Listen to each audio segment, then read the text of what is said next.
Good evening, everyone. Thank you for taking the time and coming here. First, a few words about Menas Associates, in case you don't know Menas. Menas has also been around and busy with Iran and a number of other emerging markets. In fact, most of the emerging markets outside North America and Western Europe. And Menas has two distinct divisions. One is publications, and Iran's strategic focus is one of them. In fact, the oldest one now, I think, with more than 30 years of publication, and monthly and also weekly publications. The second division is strategy consulting on various issues where the legal part comes in, and then obviously the strategic, political analysis and consulting services is something Menas offers as well. So with that, let's go into the topic. I want to say at the outset, obviously with all the recent events, especially recent protests, it's very tempting to talk about the domestic situation in Iran and the protests and the clampdown on the protests. But I want to actually stick to the original topic, because this is also important. Our topic is Iran-US relations. What are the potential scenarios in 2020? Some may react and say, well, there is no possibility for any diverse scenario. It will just go on like this.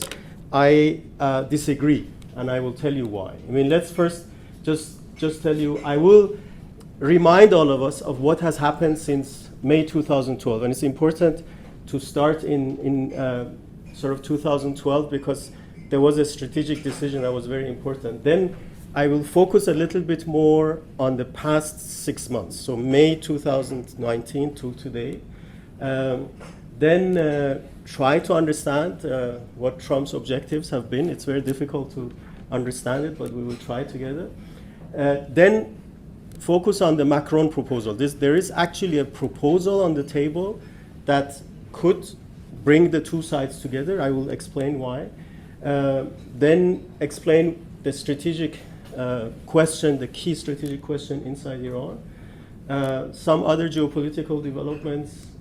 Just a few words about the economy. Again, even though it's tempting to spend the whole evening about the economy.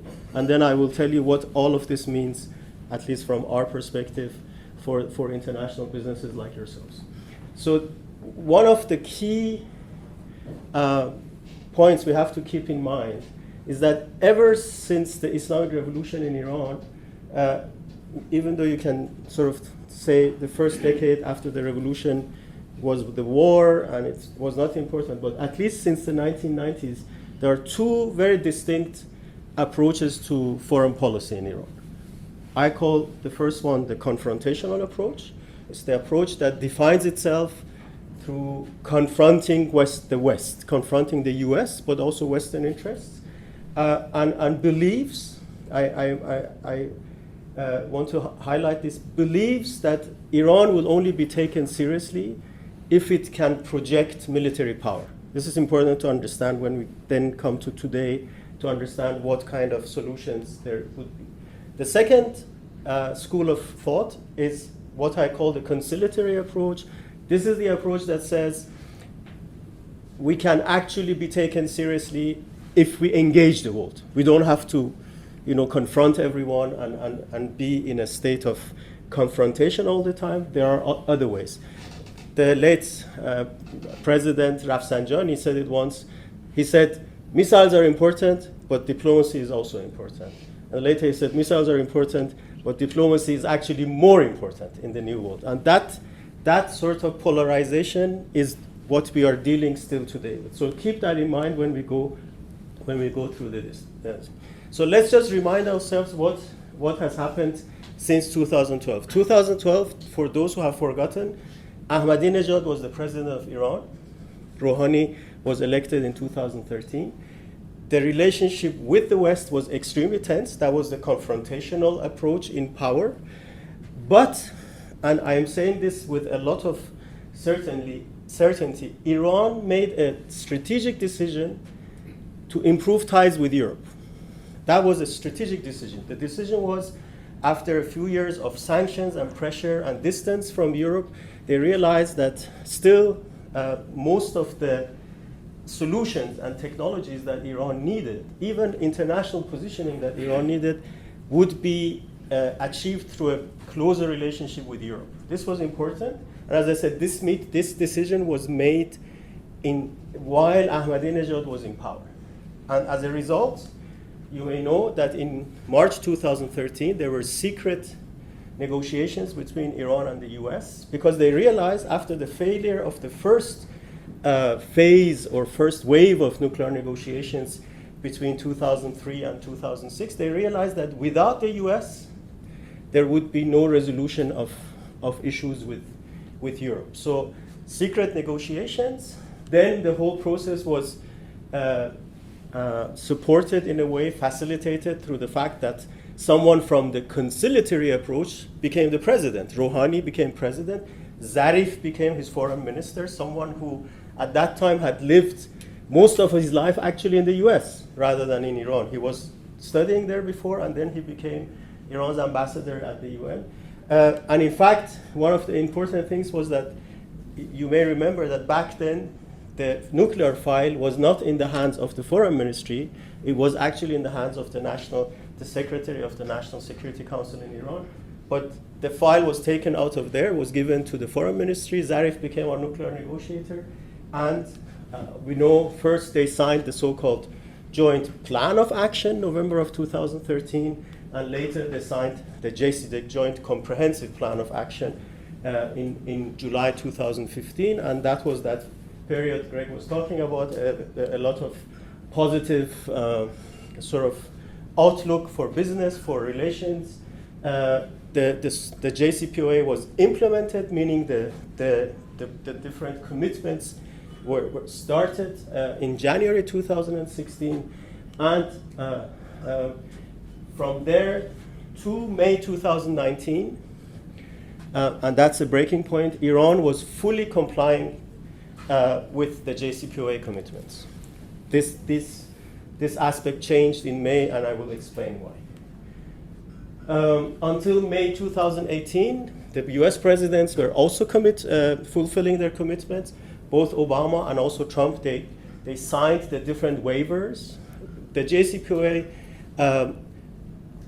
had sort of set out as US commitment that the US president would waive the various secondary sanctions that existed before, so that Iran could trade, especially with Europe. So even President Trump signed those waivers until May 2018. We will come back to what happened there. Obviously, the first shock to the system came when Trump was elected in November 2018. And then the main shock came when Trump withdrew from the JCPOA and announced that he will not sign these waivers anymore. And that obviously was a major shock to the system. So US reimposed, starting in May 2018, reimposed a number of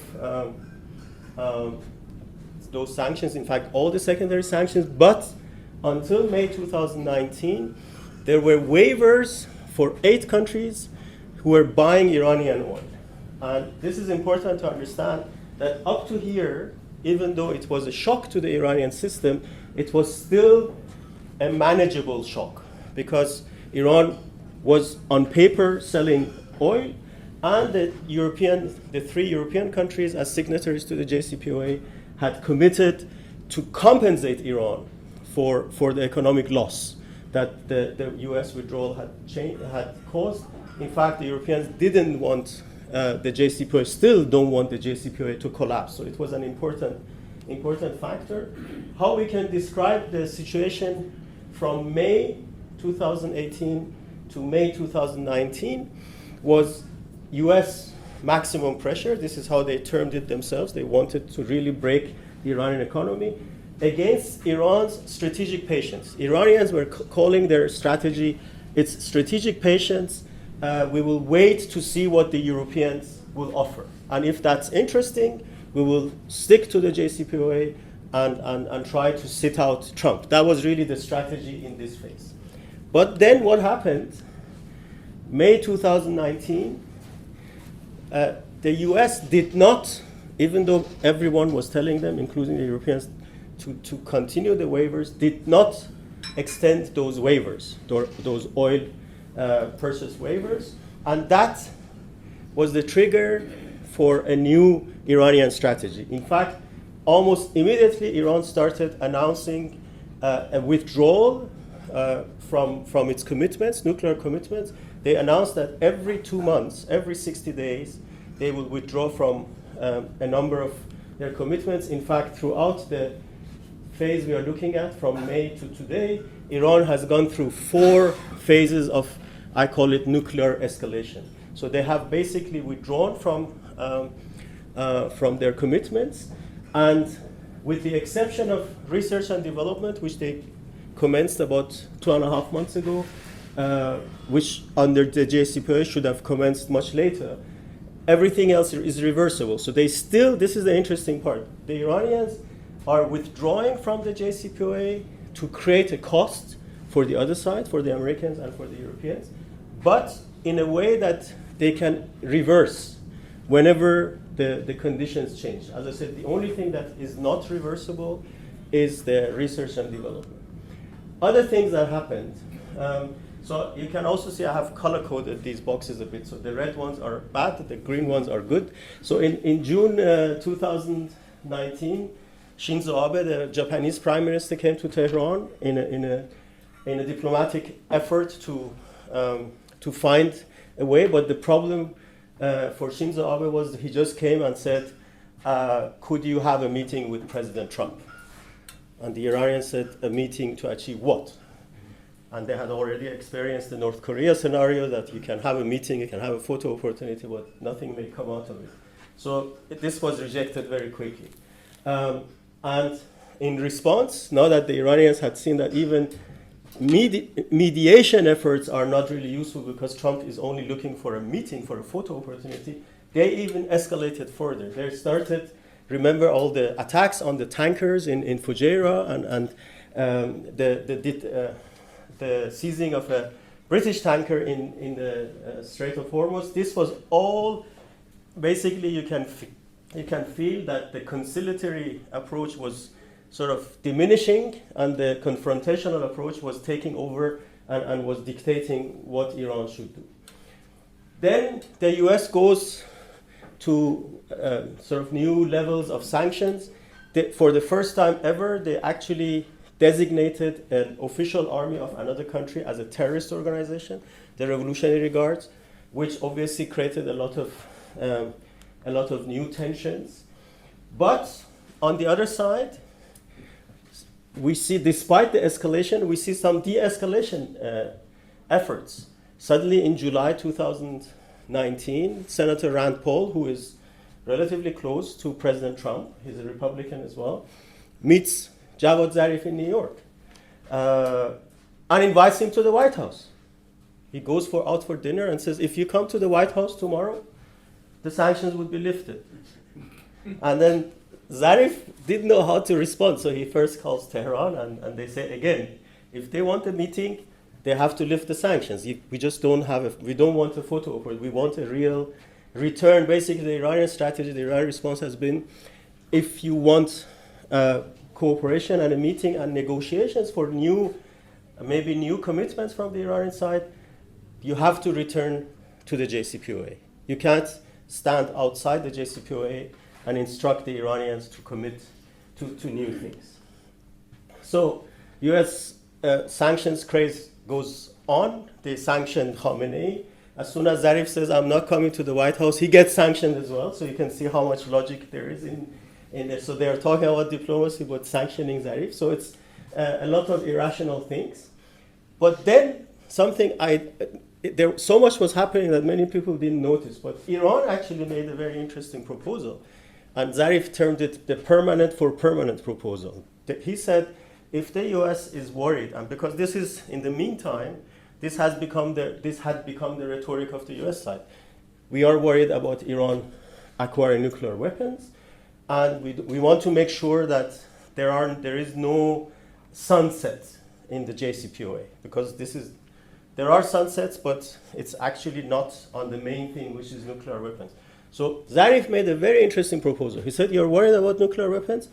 we will sign the additional protocol to the NPT immediately if the US lifts down all the sanctions. So there would be no sunset. If Iran signs the additional protocol, which Iran is implementing right now, but is not it's not obliged to, then there would be no sunset on Iran developing nuclear weapons. But again, their US response was, we have to have the meeting first, and it didn't really get anywhere, even though I believe this proposal was the most substantial proposal that emerged.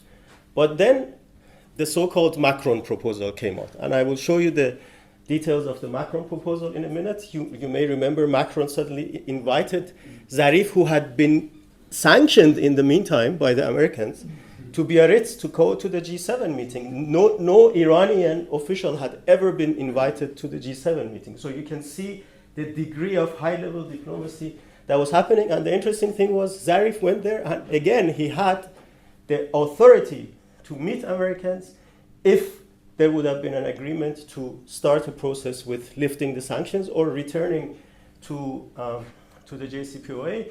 The Iranians in that meeting even made a proposal, which I will come back to, which is very interesting. Again, they said if the US doesn't want to rejoin, there is another process, and that process is still in the works. It's very interesting. I will come back to that. So I mentioned that. But then when that collapsed, Iran escalated again. Iran shot down a US drone and showed that, if the US wants to escalate, Iran is still capable of escalating. And in fact, by this time, a lot of analysts were saying, and it's true, that in a way they were saying the maximum pressure from the US side had maxed out. They had become desperate. They were now sanctioning, like the latest sanction is sanctioning the ICT minister in Iran. It's complete nonsense. I mean, he doesn't have any assets. He doesn't travel anywhere. It's like, well, it sounds nice, as if they're doing something. Whereas the Iranians were escalating with real military material in a way. But then something extremely interesting happens at the UN.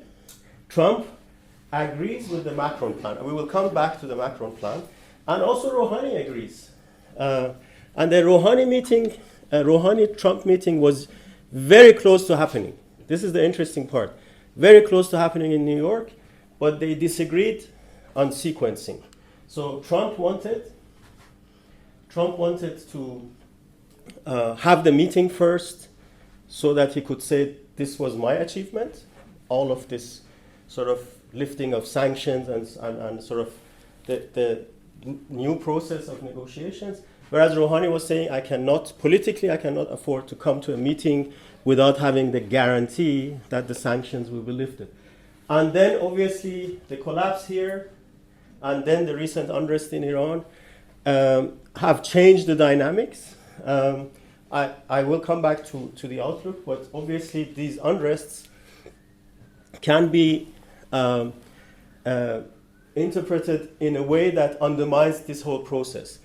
On the American side, some people like Mr. Pompeo started saying, see, our sanctions are working, as if the aim of the sanctions was to generate unrest on the Iranian side. Hence, we should not really talk to the Iranians. And on the Iranian side, even the conciliatory faction, it would not be interested in de-escalation when it seems as if they would do it from a position of weakness. And obviously, having gone through these unrests and having gone through the condemnation of the unrest, they will need to feel that they are in a position of strength before anything happens. So this has really undermined the prospect at this stage. And then, as I mentioned, the US added the ICT, the Iranian minister, who they blame for shutting down the internet in Iran, which was completely unprecedented, but it had happened. Now, in these past couple of months, since the UN meeting, where, as I said, the Trump-Rouhani meeting almost happened but failed, French diplomats have talked to both sides. They are still negotiating with both sides about a different sequencing for the Macron proposal. I will come back to that. Just a few other facts. One, we can describe this. Remember, the previous one was maximum pressure against strategic patience. This is now maximum pressure against Iran's gradual escalation. So if this continues, Iran will escalate to a level where even the Europeans won't be interested in the JCPOA anymore. This is the biggest risk that we are looking at. At the same time, China has played an interesting game. They have continued buying Iranian oil, but exactly to the level that they need to for Iran to pay for its imports from China. So on average, about €1 billion a month of Chinese goods are exported to Iran, and roughly €1 billion of Iranian oil and condensate is being bought by Chinese refineries. So it's a clear game of keeping the door open, keeping the trade with Iran, but only to the level that satisfies their demands rather than satisfying the Iranian need for money and exports.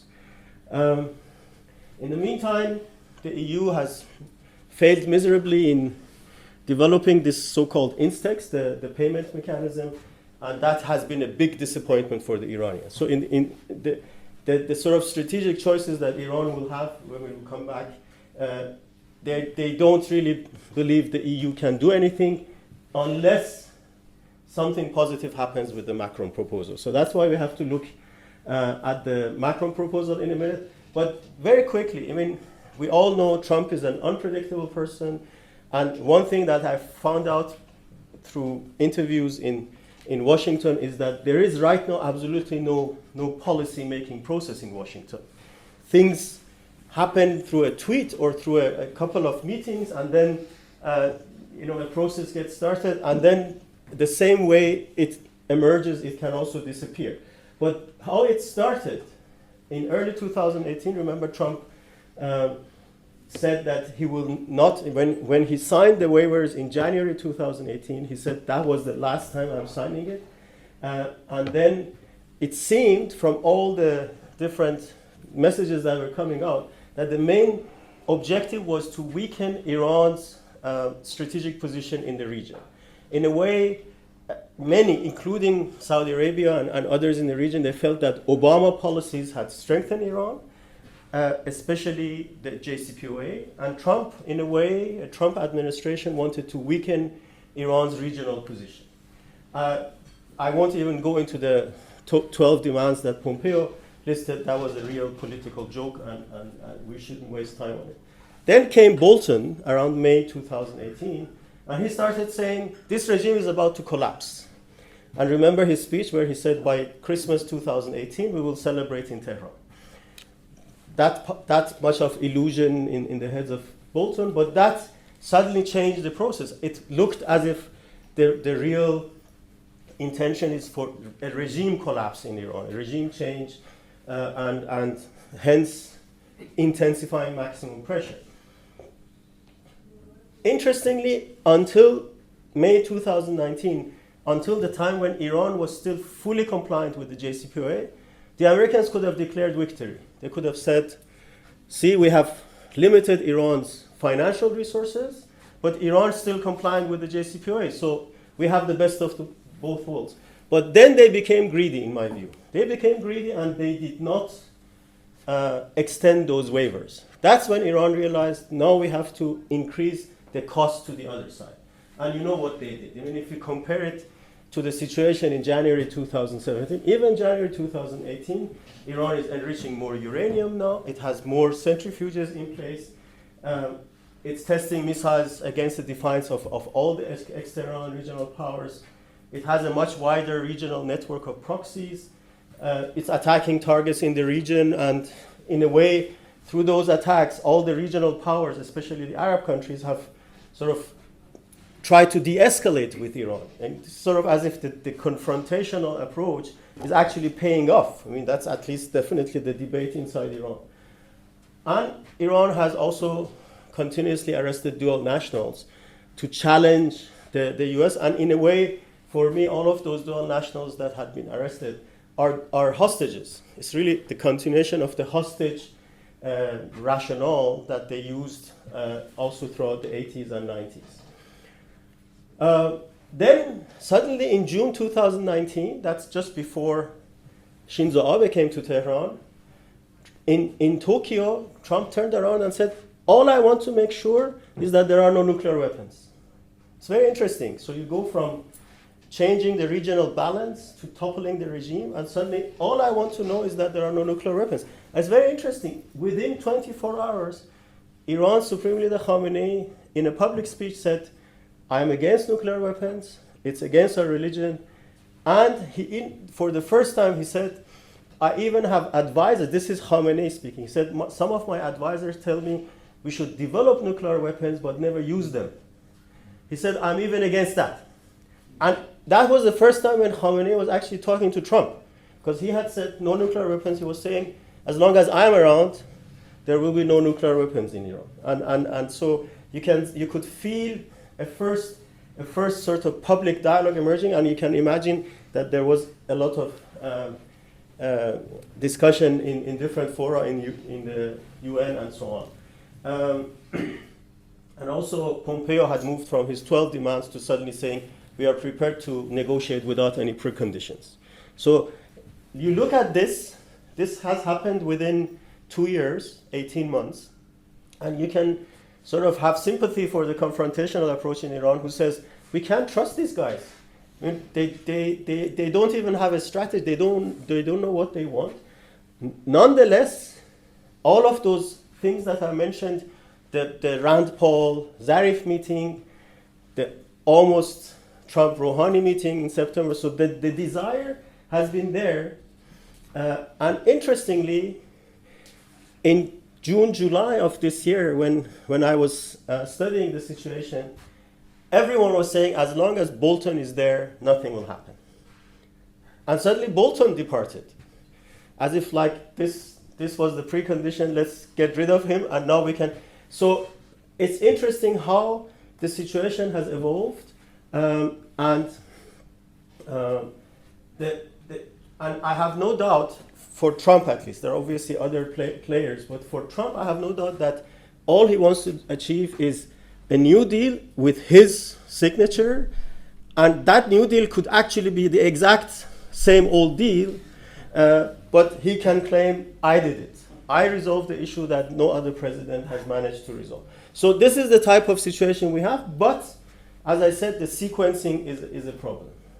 So what is Macron's proposal? So Macron, and I want to underline this is the last sort of European attempt to save the JCPOA. If this fails, the JCPOA could potentially collapse within the next year. So he has prepared a plan where he has asked the Iranians to agree to never acquire a nuclear weapon. So this is response to Trump saying, I want to make sure that there are no nuclear weapons. And Iran would more or less commit to this by signing the additional protocol and allowing snap inspections in Iran's nuclear facilities. And then return to the full compliance of the nuclear obligations. But also, and this is important, to negotiate a long-term framework for nuclear activities, and very carefully they have inserted in there regional issues without mentioning missiles, because if they would have mentioned missiles, Iran would have not agreed. But regional issues, hoping that maybe if we get into a negotiation, sanctions are lifted, we could also talk about missiles. On the other side, Washington would agree to lift all the sanctions that were introduced since 2017, so since basically Trump got into power, and to commit, because this is one part that was written into the JCPOA but not really fully implemented, because the banking sector remained very challenging for Iran-related business.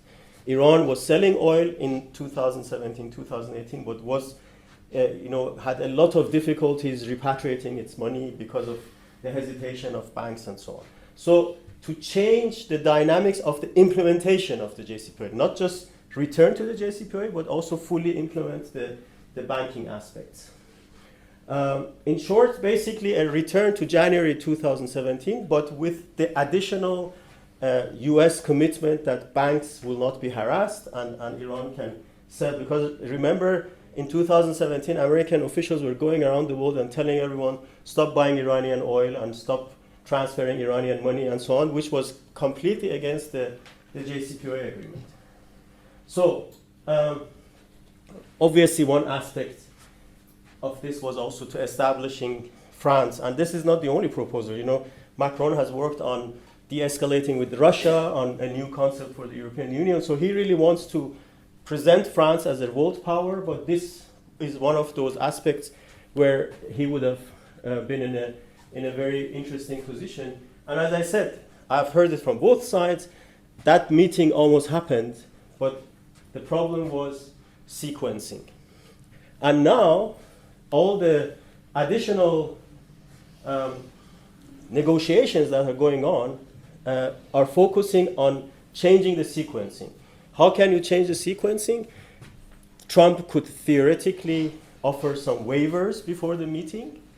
Imagine Trump offers waivers to Japan and South Korea for buying Iranian oil and condensate. Then the meeting happens, and then the rest of the steps that the Macron proposal is proposing. This way, the Iranians can say, see, the Americans are de-escalating, they are returning to the JCPOA, hence the meeting. And Rouhani has said it many times. He has said, if I know that a meeting will help my country, I will go to that meeting. He has not hidden his desire to actually for this to happen, but obviously he cannot attend that meeting without some sort of a guarantee that the sanctions will be lifted. Now, interestingly, to show you that the Iranians are serious, Iran has communicated to France that if Trump doesn't want to return or lift the sanctions to return to the JCPOA, let's do it this way. Europe gives Iran a 15 billion euro, and there is a calculation for this credit line. In a way, the European side pre-purchases 5 months of Iranian oil exports, and the two sides start negotiating. Now, if things go well, after 5 months, another tranche of 15 billion comes into the picture, and the negotiations continue. If the negotiations fail, they failed, and they're where they are. Nothing has happened. Europe just has a credit in oil that it can lift from Iran whenever it has the freedom to do so. Now, this has sort of not materialized because France wants Trump's full commitment to this. Because again, we will be talking about banks transferring money. And if the American sanctions on those banks come into the play, it will be announced but not materialized. So this is and this is how we have come back to the waivers. So now the French are talking to the Americans saying, instead of approving this credit line, give some waivers so that other countries can buy Iranian oil and create a new positive momentum. So this is where we are. What does this mean for Iran? Iran, I told you, this is what's important. In 2012, Iran made a strategic choice to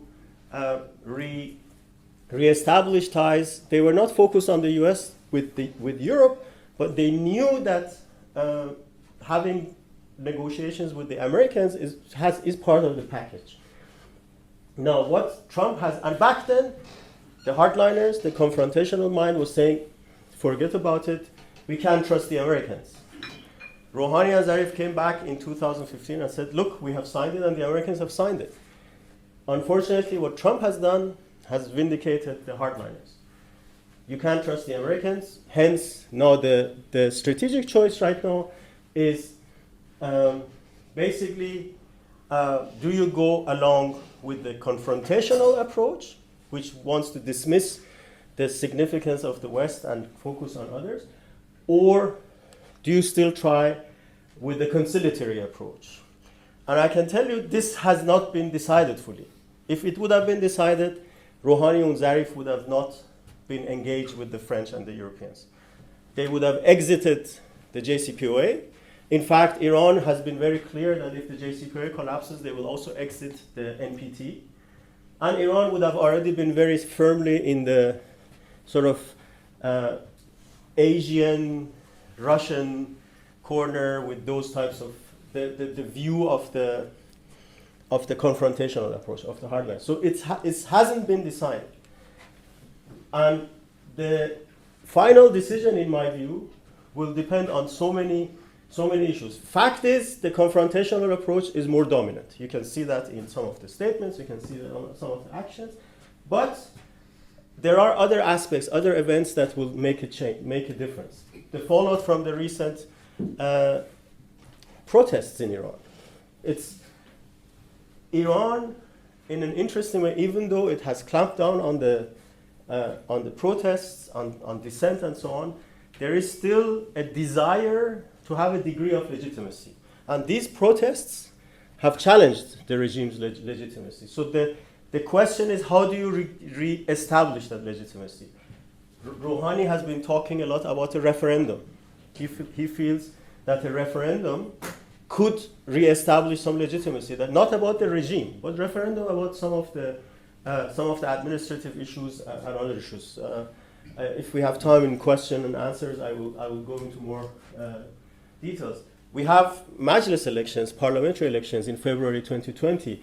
The outcome of that election can change the political composition.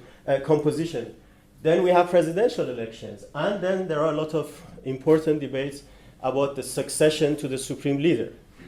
And there is a scenario where they actually designate the successor. He doesn't have to die. Usually, the law says that after his either dismissal or demise, they have to elect the successor. But we have had it in the 80s that there was a designated successor to the supreme leader, and that debate could also play a role.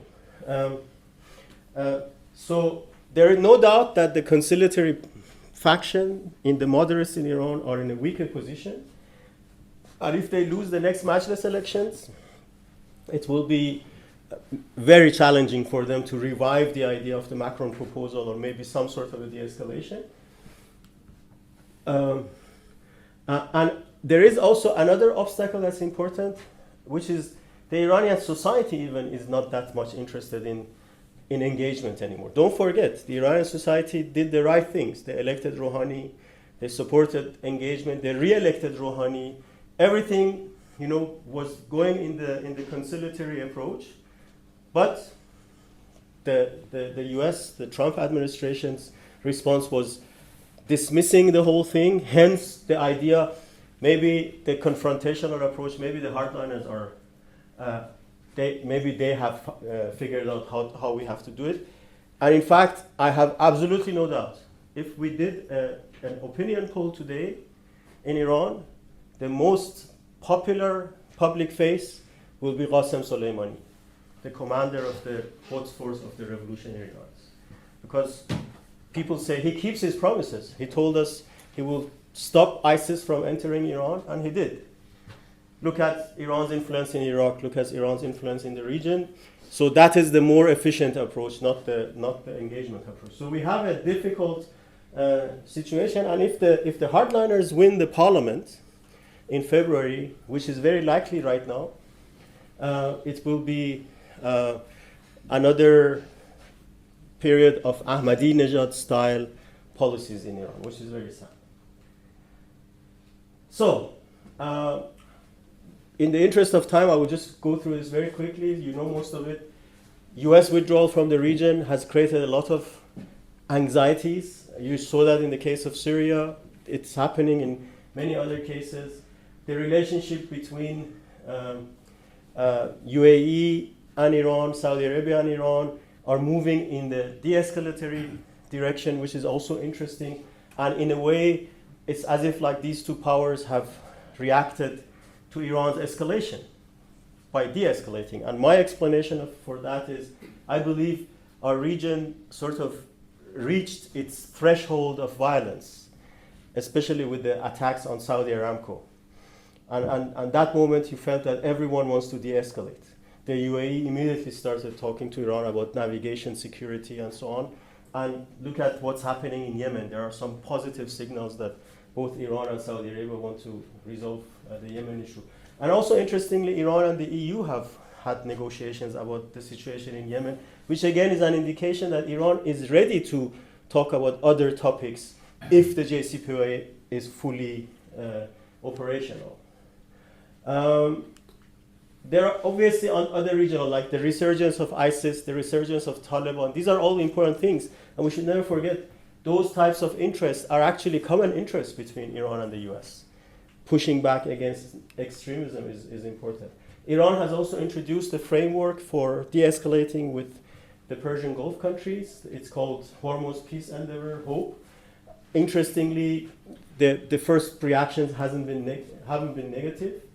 Russia is playing a more active role in our region, and Iran has signed a preferential trade agreement with the Eurasian Economic Union, which gives you an indication of which direction the country will take if the relations with Europe collapse. And obviously China, as I mentioned, is important, and there is obviously a third dimension to Iran-China and US-China, and that's the US-China trade war. And depending on what happens there, China can play one role or the other. In the interest of time, I'm not going to go through the economy too much, but I just want to tell you the Iranian economy has suffered extensively over 2 years. About 11% of the economy has been wiped off through these sanctions. But it is returning, even by the admission of the World Bank. The economy will return to modest growth next year.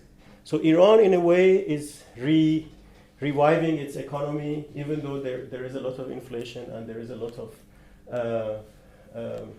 unemployment. But Iran has the resilience, in my view, to resist the current situation, even though it's not as strong as before. It is not going to collapse in a way. Those in the US who said with these sanctions the Iranian economy will collapse, then the regime will collapse, those are all, in my view, illusions in a way. So, if we describe the current scenario, current situation with Iran and the US as no war and no diplomacy, then let's ask ourselves what can happen. Because none of the two, even the more hardline elements on both sides, none of them want war. This is important to understand. So a military confrontation between Iran and the US, an all-out confrontation, is a very unlikely scenario. Peace, in a way that it happens within 2020, is also very unlikely scenario because there are still so many grievances. And I want to underline, I'm focusing on 2020. 2021, there may be a new president in the US.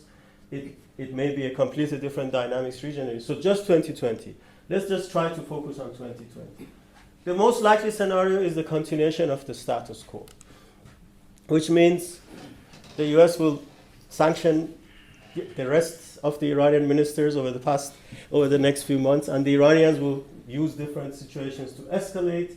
The facilitators of that process would be the moderates lose the Majlis elections, meaning the hardliners will be in a better position to escalate, and Iran will further escalate. And as I said, if Iran further escalates the nuclear issue, the JCPOA will collapse, and potentially Iran will also leave the NPT, which is very sad, also for international relations. There is a very small likelihood that there will be a Trump-Rouhani meeting before the Majlis elections. Rouhani would love this. This would be the savior of the moderates in Iran, because if there is even an announcement of a potential meeting, it can change the dynamics of the Majlis elections, of the parliamentary elections. The best signpost we can pick up is if the Iranians and the Americans release some of their prisoners. That would be a signpost that something is happening. This is a goodwill gesture, releasing a couple of the prisoners on the Iranian side, a couple of the prisoners on the US side. But there could be also rhetorical de-escalation, and Trump suddenly issues waivers. If Trump issues waivers, you can be very sure that the new version of the Macron proposal is emerging. So waivers, meeting, sanctions release. There could also be a situation where the Trump-Rouhani meeting is pushed to the fall of 2020. That will be more useful to Trump because Trump wants to come out and say, I'm this international power broker, and I have resolved the Iranian issue, and we're going to sign a new agreement. This could really happen if somehow the moderates win the parliamentary elections in Iran. The only way the moderates can win the election if there is some sort of a momentum in favor of the moderates. As I said, it could be a referendum to increase legitimacy and so on. Obviously, there's also a scenario of further escalation, even though, as I said, none of them want a war, but there is potential for further escalation. Iranian proxies in Iraq or in other countries could do something against American interests or against American allies, and that can lead to new actions by the US. So my analysis is the first scenario is the most likely scenario, but we should not completely dismiss the other three, whereas this one, if really the French diplomats increase their creativity, can also happen. So just look out for the signposts. These signposts, as I said, rhetorical de-escalation. It can happen, and we have seen it before. Interestingly, one phrase of the Macron proposal, where he talks about, like the Macron proposal talks about sustainable long-term peace and stability in the region, made it into Trump's UN speech. So there are phrases that can be communicated from both sides, even though, as I said, it's right now not the most likely scenario. So what does it mean for international business? First of all, despite all the hiccups, Iran-EU business is continuing. We should not sort of dismiss the idea that this is going to lead to. There is still about 5-6 billion euro of annual trade between Iran and the EU, despite all the difficulties, payment difficulties, sanctions, issues, and so on. So obviously there is a focus on non-sanctioned business.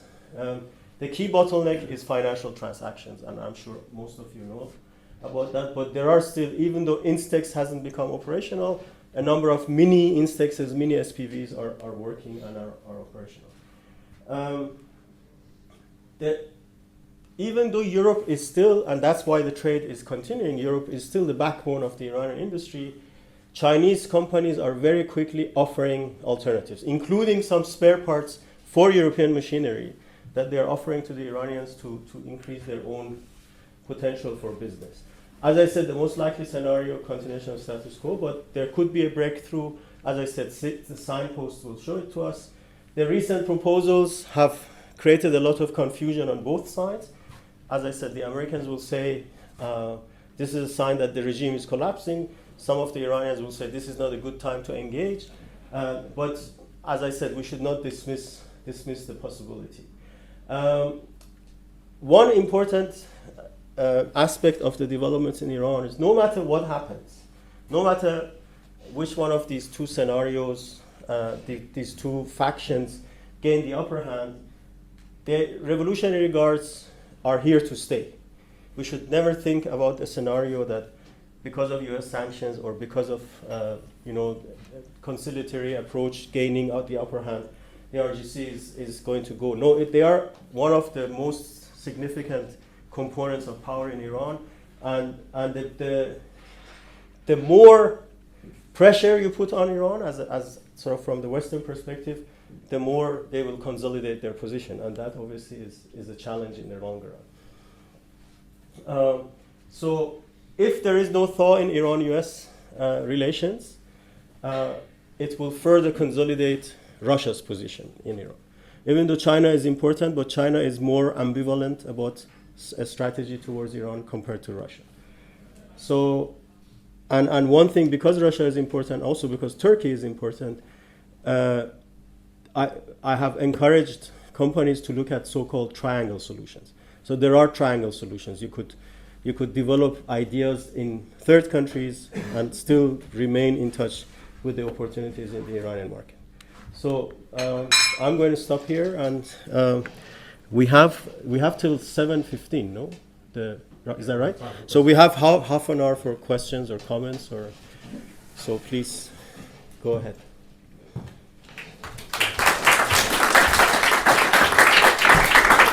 Thank you.